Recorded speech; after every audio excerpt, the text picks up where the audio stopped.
दोस्तों, उत्तर प्रदेश की राजनीति हर बढ़ते दिन के साथ में और भी ज्यादा दिलचस्प होती जा रही है। और हो भी क्यों ना, ओम प्रकाश राजभर सरीखे उत्तर प्रदेश में राजनीति जो करते हैं, जो कि अपनी अनर्गल बयानबाजी के लिए विश्वविख्यात है।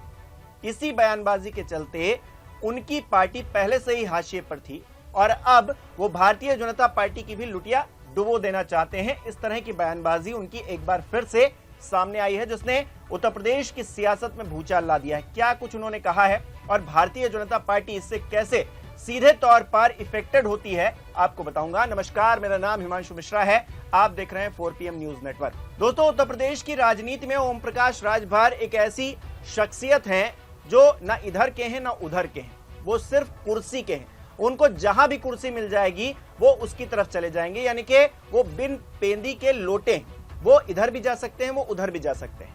और इन दिनों जिस तरह से उनकी पार्टी में हंगामा मचा हुआ है, वक्फ बोर्ड के समर्थन को लेकर जिस तरह की बयानबाजी उन्होंने की है, उसके बाद उनकी पार्टी में इस्तीफे दर इस्तीफे हुए हैं और इससे बौखलाए राजभर अब मुसलमानों को लेकर अनर्गल बयानबाजी कर रहे हैं, अनाप शनाप बोल रहे हैं। क्या कह रहे हैं, इस खबर को देखिए। भास्कर की यह खबर है दोस्तों, लिखा है आजमगढ़ में राजभर बोले मुसलमान सपा के गुलाम, अखिलेश साइकिल मुसलमानों को दे, खुद कैरियर पर बैठे तब पता चलेगा कितना दर्द होता है। खबर में दोस्तों अंदर लिखा है कैबिनेट मंत्री ओपी राजभर ने आजमगढ़ में कहा कि मुसलमान सपा के गुलाम हैं। ये लोग हक, शिक्षा, स्वास्थ्य, अमन चैन की बात नहीं करते बल्कि नफरत की बात करते हैं। सपा, बसपा और कांग्रेस नफरत सिखाने का काम करती है।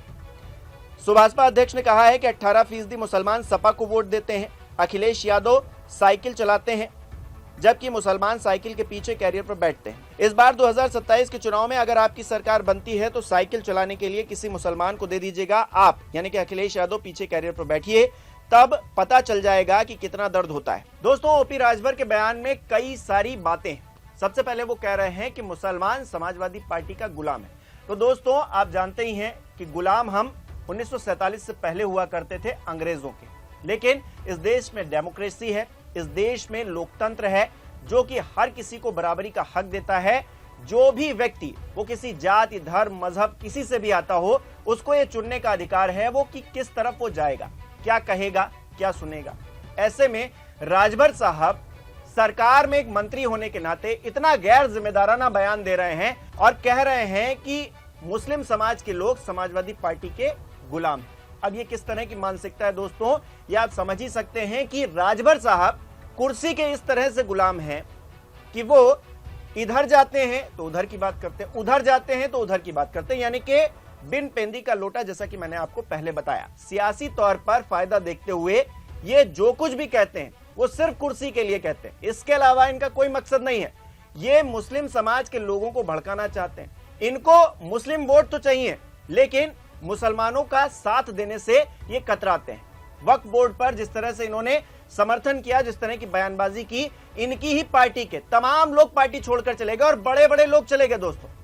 और मैंने कुछ लोगों का इंटरव्यू किया, पर्सनली आपको बता रहा हूं, कुछ लोगों का इंटरव्यू मैंने किया और उन लोगों के इंटरव्यू में उन लोगों ने जो बातें कही कि मुस्लिम समाज को लेकर जिस तरह की अनदेखी ओपी राजभर ने शुरू कर दी है भारतीय जनता पार्टी के साथ आने के बाद में, यह दिखा रहा है कि ओपी राजभर किस तरह से बदल गए, उनके नीति सिद्धांत किस तरह से बदल गए। और सिर्फ मुस्लिम समाज की बात नहीं है दोस्तों, ये राजभर समाज, पिछड़ा समाज के लिए ऐसा कुछ भी नहीं कर रहे हैं, जबकि ये मंत्री बने बैठे हैं। ये कुछ भी ऐसा नहीं कर रहे हैं जिस पर इनके लिए तालियां बजाई जाएं और इस बयान को उनके सही मान लिया जाए।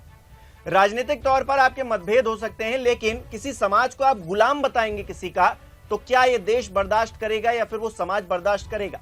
अभी कह दिया जाए कि राजभर ओम प्रकाश के गुलाम है, जो राजभर समाज है ओम प्रकाश का गुलाम है, तो क्या यह बात स्वीकार्य होगी किसी को? नहीं होगी, जाहिर तौर पर नहीं होगी और यह होनी भी नहीं चाहिए, क्योंकि इस देश में डेमोक्रेसी है, लोकतंत्र है, हर किसी को यह चुनने का अधिकार है कि वो किसके साथ जाएगा। और ऐसा क्यों है दोस्तों? ऐसा इसलिए है क्योंकि तमाम राजनीतिक दल हैं, जो उनकी बात सुनेगा, जिसकी तरफ वो ज्यादा अपने आप को महफूज देख पाएंगे, उसकी तरफ वो जाएंगे। भारतीय जनता पार्टी या फिर राजभर जी, आप मुसलमानों के उतने सगे हो ही नहीं पाए, मुसलमानों के लिए आप वो काम कर ही नहीं पाए।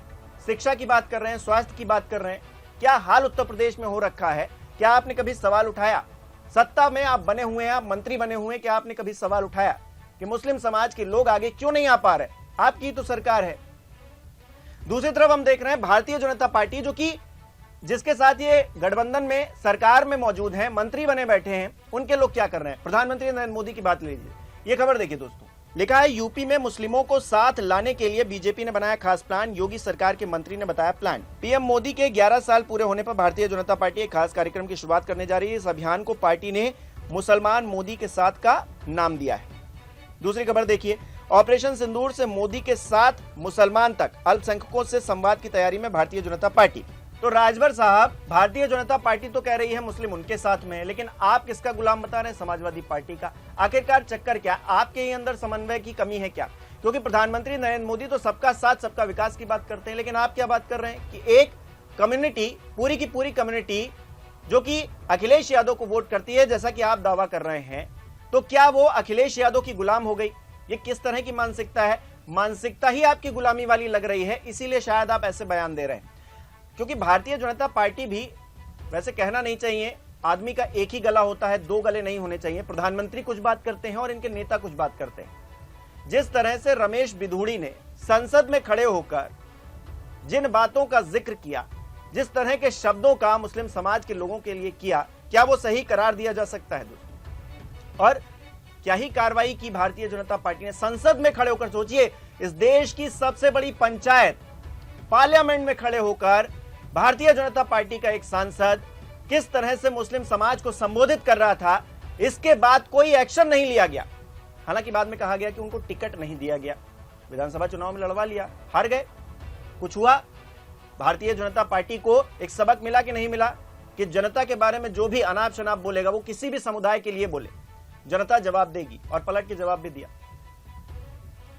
और अब ओम प्रकाश राजभर कह रहे हैं कि अगर आपकी सरकार, यानी कि समाजवादी पार्टी की सरकार बन जाए 2027 में, तो अपने करियर पर खुद वो सवार हो जाएं और साइकिल का जो हैंडल है वो मुस्लिमों को सौंप दे, तब आपको पता चलेगा। क्या पता चलेगा? ये बड़ा सवाल है दोस्तों, कि पता क्या चलेगा? क्या इस देश के मुस्लिम इस देश में रहने के लायक नहीं है क्या? आप क्या बताना चाहते हैं, क्या जताना चाहते हैं? इस देश को आखिरकार क्या पता चलेगा, या फिर अखिलेश यादव को क्या पता चलेगा? ये बयानबाजी अपने आप में भारतीय जनता पार्टी पर ही भारी पड़ेगी, क्योंकि जैसा कि मैंने शुरुआत में बताया, ओपी राजभर की लुटिया पहले से ही डूबी हुई है। उनकी सियासत जो है वैसे ही हाशिए पर जा रही है। जिस तरह से उनकी पार्टी में टूट हुई है, जिस तरह से इस्तीफे दर इस्तीफे हुए हैं, तो कहीं ना कहीं ओम प्रकाश राजभर बौखलाहट में है। और इसी बौखलाहट का ये नतीजा है कि ये बयान जो बता रहे हैं कि मुसलमान गुलाम है समाजवादी पार्टी के। कोई किसी का गुलाम नहीं है दोस्तों इस देश में। ये लोकतंत्र है और ये डिजिटल की सदी है, यानी कि डिजिटल इंडिया। यहां हर किसी को अपनी बात रखने का अधिकार है, और भारतीय जनता पार्टी की तरफ अगर महफूज मुसलमान महसूस करेंगे तो उधर चले जाएंगे, समाजवादी पार्टी की तरफ करेंगे तो उधर चले जाएंगे। ये तो बड़ी निर्लज्जता की बात है कि मुस्लिम समाज समाजवादी पार्टी की तरफ जा रहा है और भारतीय जनता पार्टी की तरफ नहीं आ रहा है, क्योंकि दो गले, जैसा कि मैंने आपको बताया, होने नहीं चाहिए। अगर दो गले हैं आपके पास तो लोग आज नहीं तो कल आपको पहचान लेंगे। बातें आप कितनी भी कीजिए, लेकिन जमीन पर अगर उसको नहीं उतार पाएंगे तो फिर इसी तरह का हाल होगा।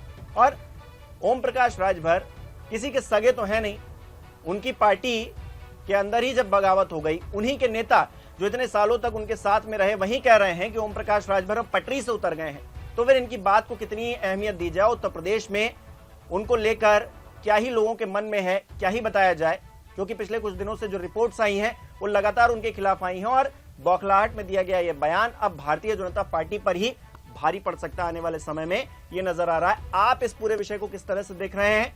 जो बयान ओपी राजभर ने दिया है उसको किस तरह से देख रहे हैं, हमें कमेंट करके जरूर बताइए।